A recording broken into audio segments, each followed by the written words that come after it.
Hi అండి. Paneer curry చాలా ఈజీగా, సింపుల్గా, టేస్టీగా ఇలా ట్రై చేయండి. ఈ స్టైల్లో చాలా చాలా బాగుంటుంది.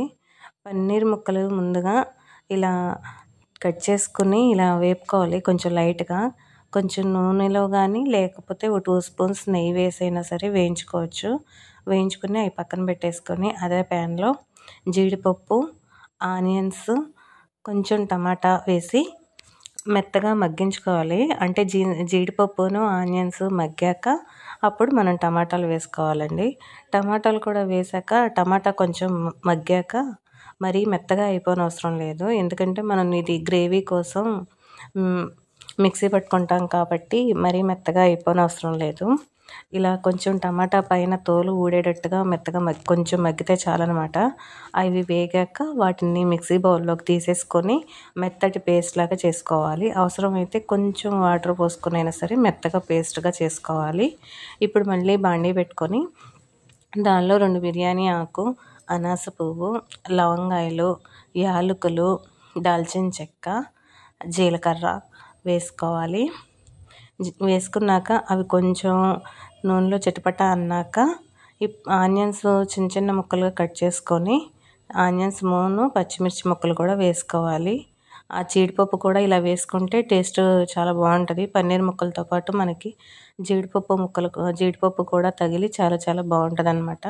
ఇలా ఆనియన్స్ పచ్చిమిర్చి వేసుకున్నాక అవి కొంచెం మెత్తగా మగ్గాక మనం గ్రేవీ పట్టుకొని ఈలోపు మెత్తగా మిక్స్ చేసుకుని ఉంచుకోవాలి కదా. ఇప్పుడు ఆ గ్రేవీ వేసుకోవాలి. టమాటా పేస్ట్ అనమాట. అది వేసుకొని కొంచెం ఇట్లా ఆయిల్ పైకి తేలుతున్న ఉండంగా దానిలో పసుపు, ఉప్పు వేసుకోవాలి.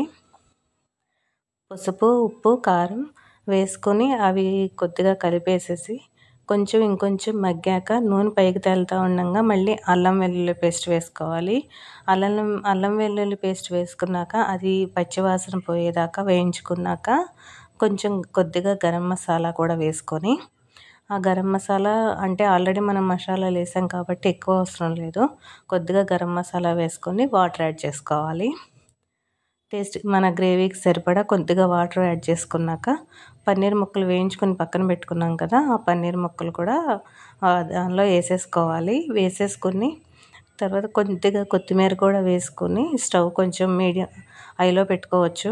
తర్వాత తగ్గించుకోవచ్చు, కానీ ఇప్పుడు కొంచెం వాటర్ యాడ్ చేసాం కాబట్టి కొద్దిగా హైలో పెట్టుకొని మూత పెట్టేసుకొని ఉంచుకోవాలి. తర్వాత తీసి ఒకసారి ఇదిగో చూడండి. ఇప్పుడు ఈ టైంలో మనం ఒక్కసారి ఉప్పు కారం అనేది చూసుకొని అడ్జస్ట్ చేసుకోవచ్చు. ఇప్పుడు బాగా మగ్గిపోయాక ఇంకా స్టవ్ ఆఫ్ చేసేసి సర్వ్ చేసుకోవటమే. చాలా చాలా బాగుంటుందండి. చాలా సింపుల్గా కూడా అయిపోయిద్ది. బిర్యానీ రైస్లోకైనా, చపాతీకైనా, రైస్లోకైనా కూడా చాలా బాగుంటుంది. ఒకసారి ఇలా ట్రై చేసి చూడండి.